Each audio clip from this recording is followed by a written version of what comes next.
Thank you, 1790. In 1800, and today we are in St. Louis. The date is September 25th, and it's 1806 right now. And in 1800, 10 years later, the second census, St. Louis had 1,000 people. 900 spoke French. And I used to like to go to a little town just upstream on the Missouri from St. Louis, and it was called St. Charles. It was 100% French. So every time I got my leave, I would go to St. Charles. I love St. Charles. So I always had to speak a little French, un peu. Not a lot, enough to get my face slapped and have a drink and enjoy myself. Now, my name's Patrick Gass. 2 S's, not 1. I don't know about your gas. G-A-S-S. And somebody thought that it was changed. I'll tell you a little bit about, well, first of all, why would I be here? Because I was on the Lewis and Clark expedition. I was the last person to die on the Lewis and Clark expedition, and I haven't died yet, and I'm 248 years old. Okay, so I'm still here. I'll tell you a little bit about my background, and then how I got to be on the Lewis and Clark expedition. I asked my dad 3 times where I was born. He told me Chambersburg.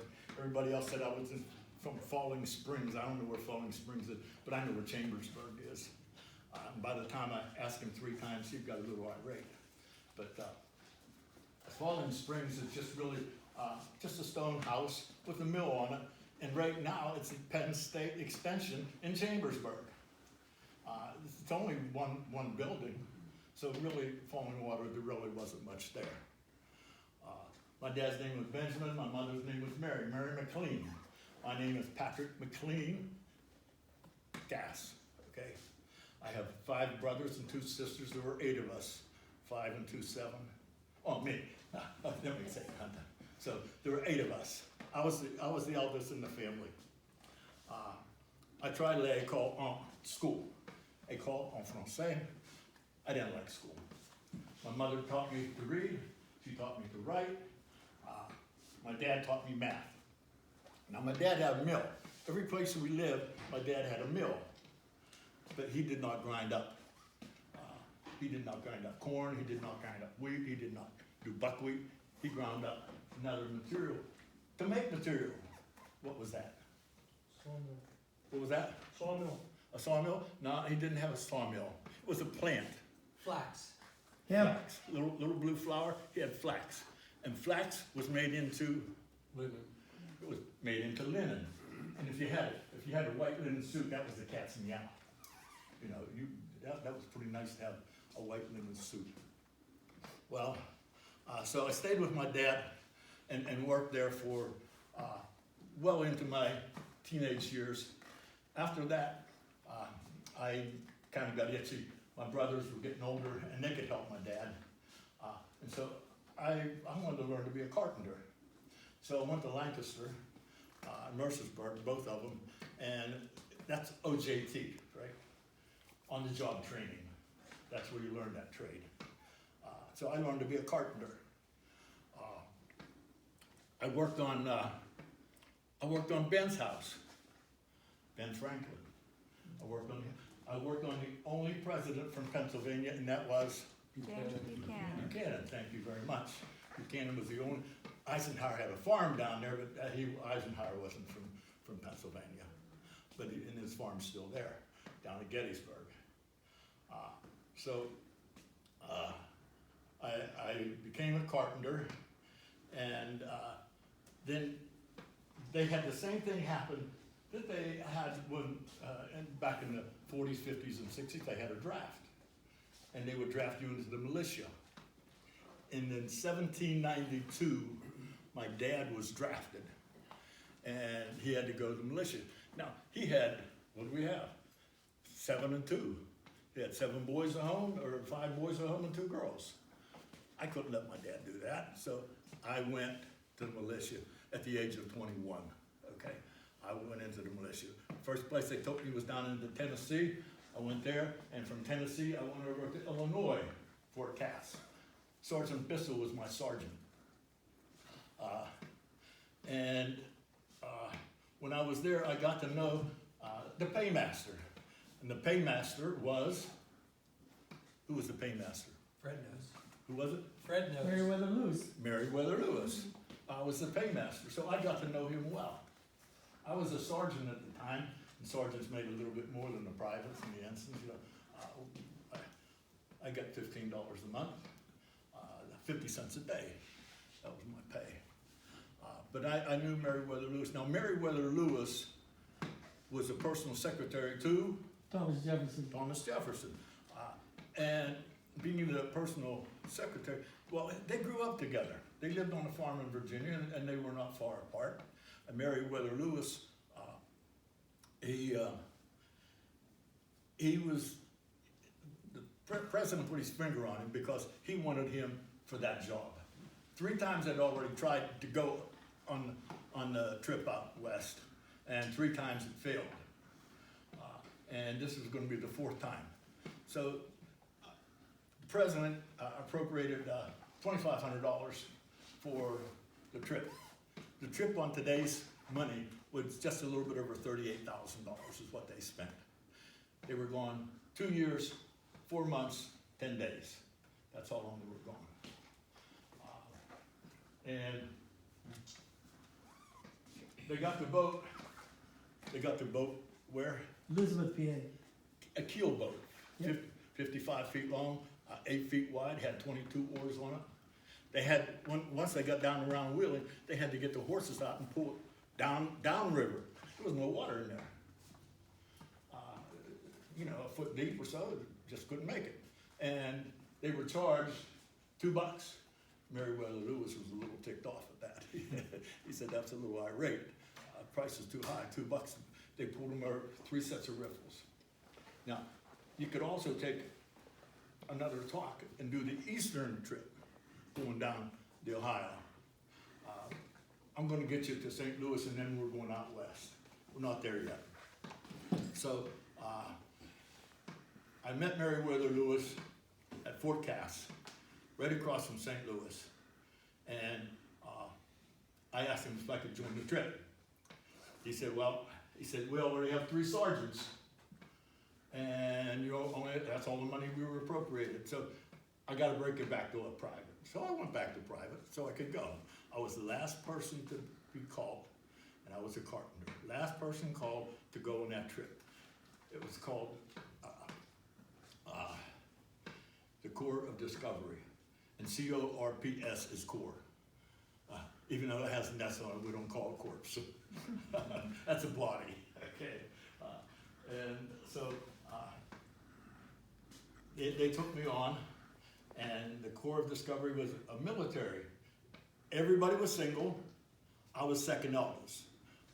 Clark was the oldest. I was 33 on June 12th on the trip. I was 33 years old. Clark was a little older than I was. Everybody else was younger. They didn't want any married men. We also picked up Captain Clark coming down the Ohio River, and he had a slave with him. Slave's name was York, a big guy. And the Indians had never seen a black guy. Most Indians had never seen a white guy. Now, going from St. Louis up to the Mandans, they had seen, because the fur traders were there.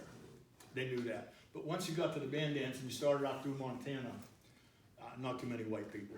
Once you even got into the upper parts of the Columbia River, not too many white people were ever there. So the Indians never saw white people, and for sure, and they thought that the black men had, special spirits. So we're getting ready to go. The guys wintered at Fort Wood, and sometimes they call it Fort Dubois, and we call that Dubois. Okay, Dubois and Dubois, same thing. Okay, Fort Wood. I think Fort Wood came from Clark's niece. That was her name, Wood. So we left on May 14th, we left of '04. And we're gone 2 years, 4 months, 10 days. We left on May 14th. 16, 17, 18, and 19, no, 17, 18, 19, and 20, we waited at St. Charles. I love, I wrote a book the whole time we were gone. I only missed 8 days, 4 days going and 4 days coming. First 4 and the last 4. And the reason, because they would have court-martialed me had they caught me at St. Charles. Because I do imbibe a little bit. I bring my own, just a little. And that's the first thing we ran out of. We had to court-martial 2 guys because they laid underneath a barrel and turned the spout on and just got crazy drunk. We had another, one was court-martialed, and we had another guy that went AWOL on us, and he went down the river. They didn't send him down the river till after the winter. So for 4 days we were in St. Charles waiting on Meriwether Lewis. He finally got up, we took off. A couple of days later we were at Daniel Boone's place. We stopped there. Daniel Boone bought his place from who? What group of people did he buy his place from? What land was that? Who owned that land? Washington? No. Washington never went that far. He went to Ohio. But he never, and he went to Miller's Run right down here. Shawnee? They bought it from the Spanish. He bought land from the Spanish. And Meriwether, or the president, had just bought the Louisiana Purchase. He paid how much for it? $15 million. $15 million. How much an acre? 3 cents. Wow. 3 cents an acre is what they paid for that land, and the politicians were ticked off at him. Okay, couldn't have bought a better piece of property. Now, don't get confused. Texas, Alamo didn't happen until 1836. So that's not part of this. California is not part of the Louisiana Purchase, and the Northwest Territory is not part of this. In 1803, I think the Russians came over, and I went to a town up there, Sitka. Have you been to Sitka? I've been to Sitka. And that was Russians. They claimed it. And who else claimed that? Well, the British. The British came in to Columbia River in the early 1800s on a ship called, Captain Gray had a ship called the Columbia. And that's where that name came from. The Columbia River came from the ship. So now we're 4 days in. We went up to see Daniel Boone. He was still living at that time. And then we got back in. We made about 15 miles a day. If you know what a second disc is, a second disc is, it's about this big around. It's just it's a hot plate like, and it has 2 black sides and 2 whites. And if you'd have put that down in the river, that tells you about the turbidity of the river, meaning how much sediment is in the water. And if they'd have had one and put it down there, they would have found out that water had a lot of sediment in it. That's what they drank every day. So they wondered why for the first couple months they had GI problems. They were basically drinking dirt, that Missouri River. And I don't know which is longer, the Mississippi or the Missouri, but if you go to those little things that you carry, I don't carry those little things, and whatever they are, I don't know. They'll tell you, you can talk to it or whatever it is, and they'll tell you how far they are. And 2,300 plus miles, I think there's only like 5 or 6 miles difference in the length of them. And one place says it's so long, 2,300, and I'm not sure, it doesn't matter, they're both about the same. Missouri, excuse me, I get going here. I gotta tell you about this. In 1794, they sent the army out here, Western Pennsylvania, because of this. My relative, I can show you in that Boone book, if you looked in that Boone book, he had stills, okay? He had to pay tax. But these guys out here had to pay 9% tax, 9. The guys out east paid 6 cents, not percent, 6 cents tax on a gallon. George died 1799 December. He never made it to 1800. George was getting $1 a gallon. I pay 36 cents a gallon. My farmers aren't making any money. My great-grandfather was killed on a threshing machine because he used all the wheat to make this. So that's why they really had that. They should have tarred that guy. And you know who brought him out here? Who brought the 13,000 army out here? Washington. Madison did. Wasn't Madison. Washington. Washington started. Okay. And then he went back to D.C. No. But the guy who was in Washington's back pocket came in from Barbados. Hamilton. Hamilton. Yeah. Hamilton brought them out here. I gotta stop for a second. Gotta make sure I know where I am. And so we have. You got another glass. I have to use that.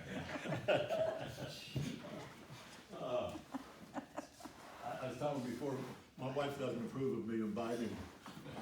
She would be president of the Wakuku, Women's Christian Temperance Union. All of my relatives were temperance people. I would not have fit in, not at all. All right, now we can go another 100,000 miles. Just after we left Daniel Boone, we went 300 miles up the Missouri. We made about 15 to 18 miles a day on the Missouri River. We came to this group of people. Now, I just cut this off 10 minutes ago, but I brought this so you can see how much it bends. What the heck do I want that for? And the early people had this tree and they made fences out of them, and that's where they put their gardens. But you couldn't keep livestock around them because of these thorns. And a horse would get it in his frog. Horses have frogs? You bet your horse has a frog in his foot. Okay, the soft spot underneath is called a frog. And this is from what kind of tree is this? Osage. That's exactly right. This is from an Osage orange. And I stalked to see if there were any left. And the last time I gave a talk to the girls, I had an Osage orange. I thought maybe there'd be some black ones left along the road, but there weren't any. The big monkey balls, you call them, you know. Balls, yeah. And if a guy wanted a bow and arrow made by the what Indians? Osage. Osage Indians. That's why I brought this, so I could remember. I need things. I can need hangers, you know, for my cerebral cortex. I always need a hanger. If you wanted a bow and arrow, it cost you 1 pony and 1 blanket. That was the price. I tried to make one last year, and it split on me. And I cut it in the wintertime, so there's not too much sap in it, and tried to dry it out, but the daggone thing did split. But I grabbed that one this morning. But you can see, if you look close, you can see those thorns on there. And a horse gets that in the bottom of his foot. But you can see the elasticity of it too. It has to be elastic because those fruit are heavy, and it won't break. No. Now, I made this in 1840. The head of it in 1840, just for hay, right? It's an old hay rake, and this comes up, and comes all the way around. And that's made from Osage orange. This is a white oak. And the handle is made from hickory. And so I put that together, I don't know, a few years back. But the head of it was 1840. It didn't have a pole on it anymore, and it didn't have these on it. And these, and the hay lays on here when they're putting it up in a stack. So that's got a couple years on it too. Here we are. I want to give you an idea about prices. And I told you about the price of whiskey. Whiskey, we paid 9 cents a gallon We got 36 cents, or 36 cents a gallon. I paid 12.5 cents for that. 12.5 cents for a quart of whiskey. That's pretty good. I could never buy a gallon. I didn't have 36 cents. But I always had 12.5 cents. They had half cents. When I saw Ben,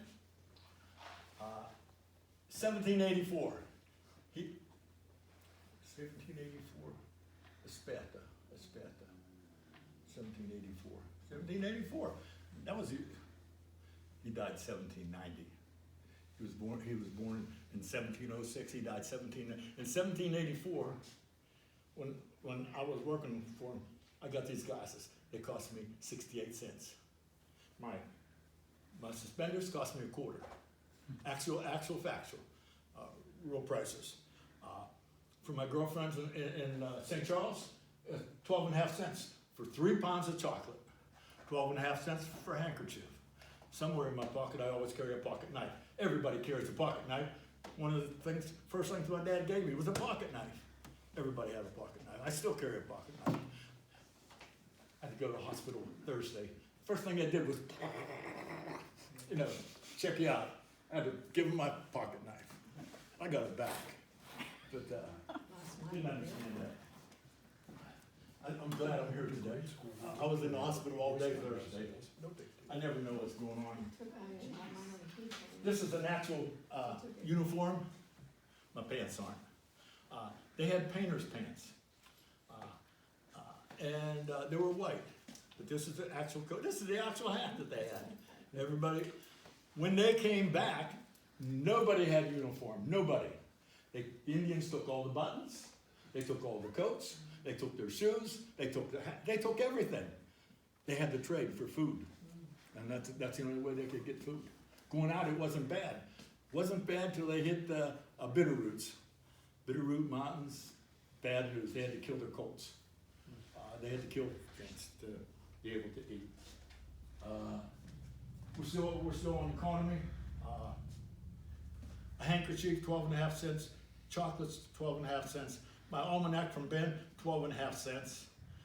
My whiskey was 12.5 cents. A quarter, and my glasses, these are a little better.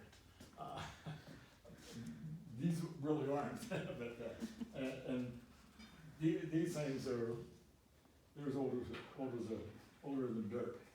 Oh, I got to tell you about this. You have, somebody in here has this in their flower garden. Echinacea? Thank you, say it. Echinacea? And from the roots, they get echinacea, which is used for, can you help? Well, yeah. Immune system boosting. Well, I'll tell you what, in baseball, 500 is pretty good. So we'll say we're in baseball. Echinacea, Meriwether Lewis went a year to Philadelphia to learn how to use the sextant, to learn how to use the chronometer and tell latitude and longitude where they were. He went to a doctor. He signed the Declaration of Independence. What was the doctor's name? Rush. Dr. Benjamin Rush. We had 9 people that signed the Declaration. Nobody had more than Pennsylvania. We had 9 people that signed the Declaration of Independence. And they took this echinacea, the root, for rattlesnake bites. Now, we saw a lot of rattlesnakes, killed a lot of rattlesnakes, and ate a lot of rattlesnakes. But we never had one guy who was bitten by a snake, but it wasn't a rattlesnake. And he was good in a couple of days. They took something else with them too. They took a mercury compound. And the mercury compound, can you help me out with that? What they used that for? Columbus wished he'd have had it. Columbus didn't have the mercury compound. Not scurvy. What's that? Not scurvy. Syphilis? Yes. Venereal disease. When they got to the Columbia River, the old squaws would bring down 8 or 10 young ladies, and these guys are gone 2 years now, I'm telling you. And they provided sexual services for them. But they got more than a sexual service. They took back some problems. Now, the mercury compound that they used, they didn't know was shortening up their life. I told you I'm 248 years old. I made it. But I was the last one to die. I died really in 1870. I was 99 years old. My great-grandson, in reality now, my great-grandfather was in the Civil War. The man that I know that I got this from, and it belongs to him, doesn't belong to me. His great-grandfather was on the Lewis and Clark expedition. And he's still alive. He's 104 years old. Go see him. He's in the Presbyterian home, and his name is Gene Payne. Eugene Payne.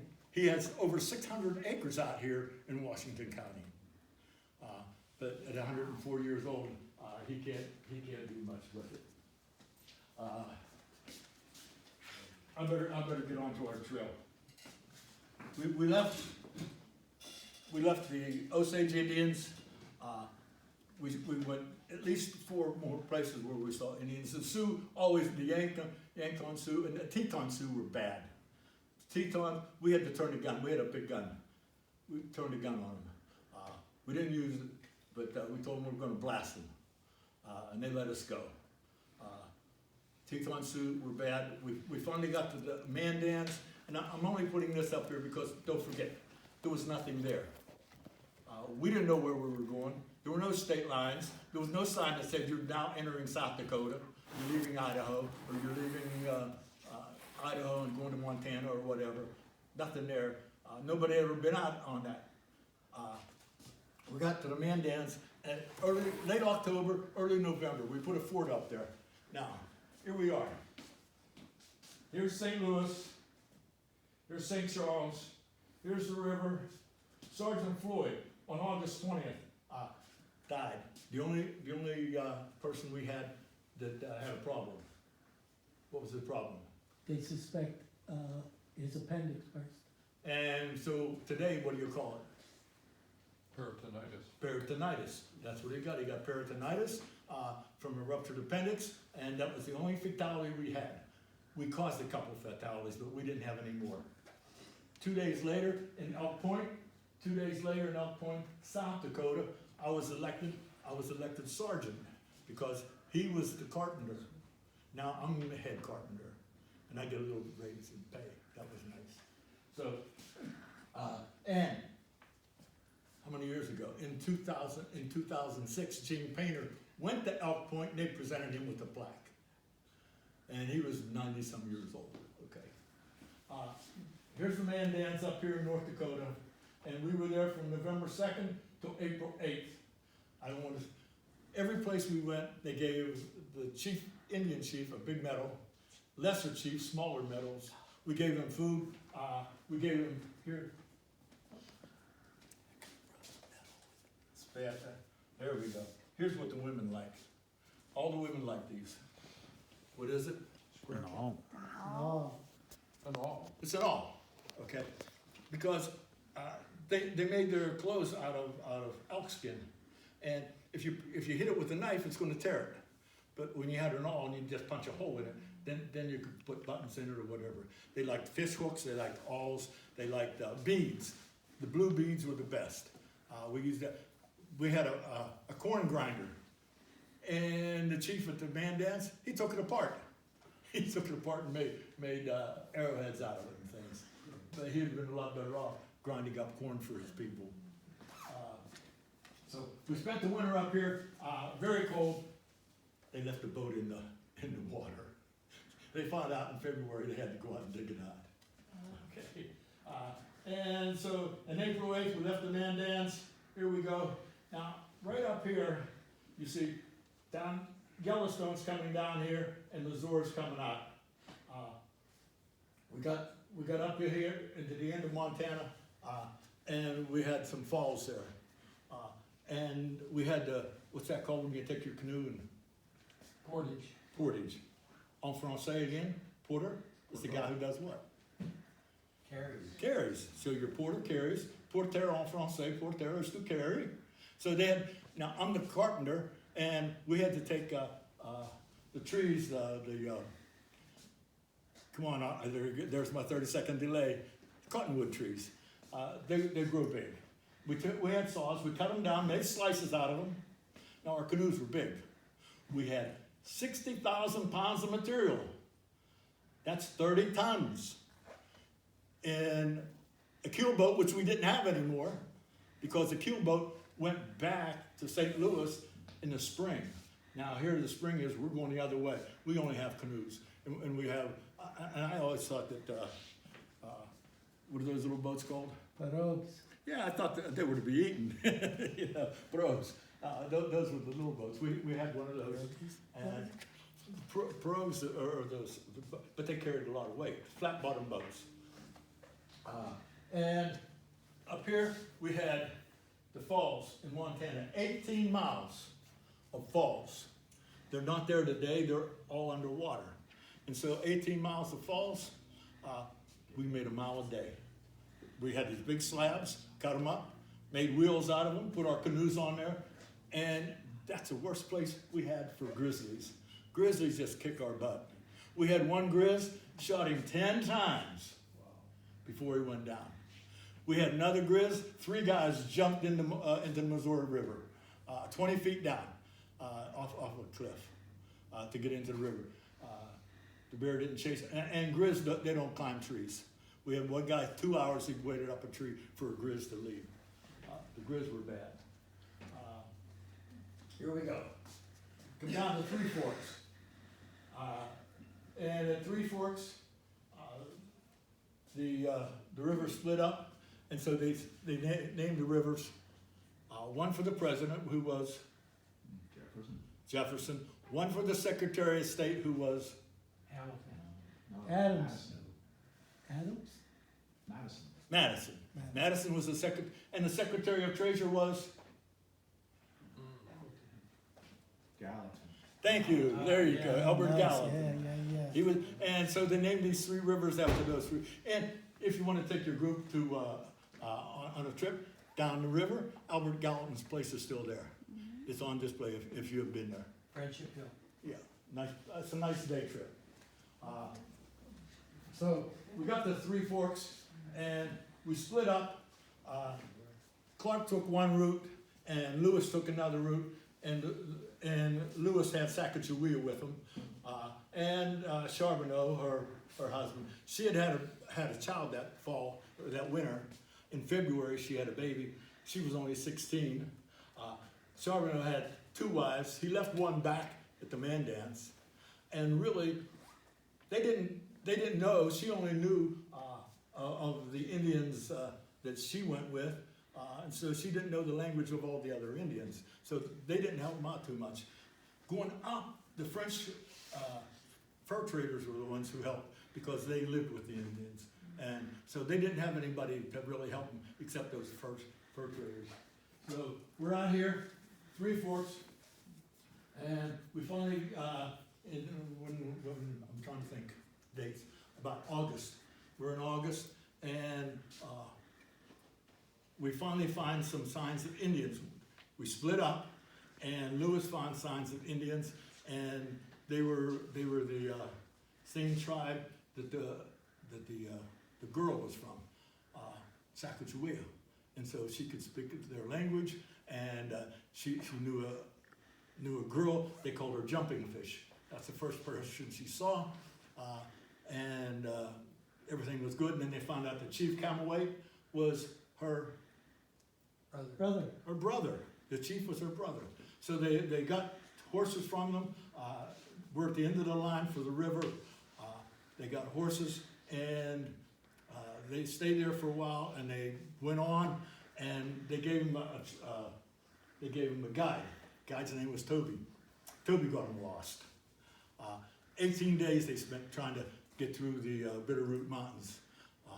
And they did meet another group of Flathead Indians up there, and the Flathead Indians gave them better horses for their bad ones at even trade.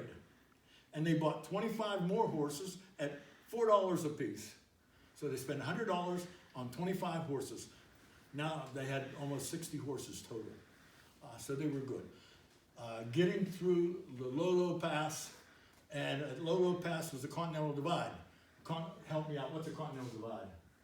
Where the drainage goes one way, the drainage the other way. Where the drainage goes. We don't want the turnpike. We have how many in United States? How many continental divides do we have? 3. I think it's two. In the 48, we have 2.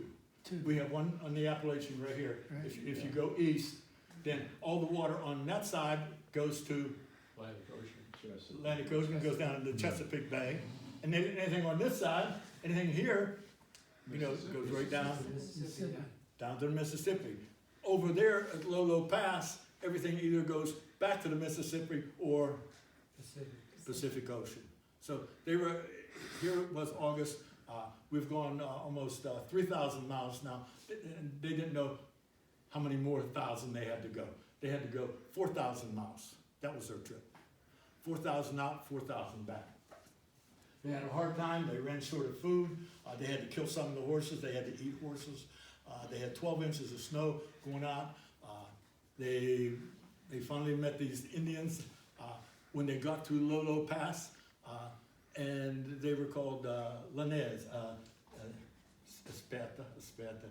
Nez Perce. Nez Perce Indians. And Lanez en français again. En français, Nez. Nose. No. Nez Perce. Pierce nose, okay? And Crooked Hair was the chief.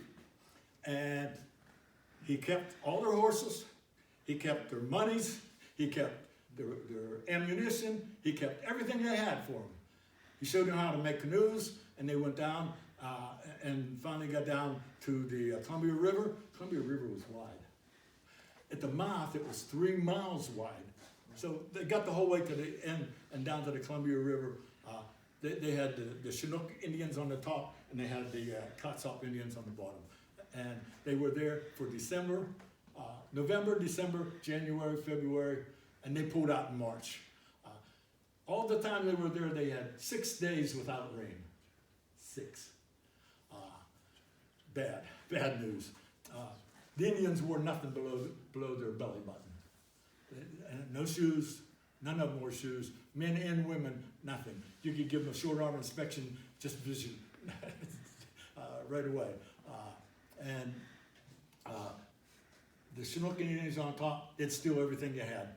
And there weren't many elk and deer up there. There were more elk and deer on the bottom. They got more help. So they stayed there, and they would take, and they had to go to the ocean. They kept, they kept 3 people there all the time. Burning, heating water to do what? Salt. To get salt. When they left there in March, they had 4 bushels of salt. You gotta have salt. My wife gives me hell all the time. You eat too much salt. I gotta have a little salt. It's an electrolyte. We all need salt. I'm not saying pour it down, but you got, and you gotta have a little of this once in a while. Just a little. All right. We spent the winter there of 05. No whiskey. It went, July 4th was our last shot of whiskey. Done. We're done for over a year. We had a carrot of tobacco. A carrot of tobacco was chewing tobacco, twisted up. It was 1 pound. 12.5 cents again. 12.5 cents. No more tobacco. We had to get out of there. We did. We got out. We had a 6-mile portage on the falls in the Columbia River. We got back to Crooked Hair. He had all our horses for us. He had our saddles for us. He had guns for us. I mean, he had everything. The Indians from the falls up were good. From the falls down, they'd steal everything you had. And then we went back through Lolo Pass. We had to get to Lolo Pass. He had horses for us. He had 36 horses for us. And we got up towards Lolo Pass, and it was 12 feet deep, the snow. In June, 12 feet deep. And we had to wait 2 months to get through that pass. We just sat there, and we ate roots. And the guys had problems with GI, because all they ate was fish and roots and horses, and that's it. But finally, on June 28th, we made it through the pass, and we got to the Missouri River, and we split up. And Clark, he went this way. Clark, right here at Three Forks, he went to the Yellowstone, and Lewis went north, and Lewis, got into some Blackfeet.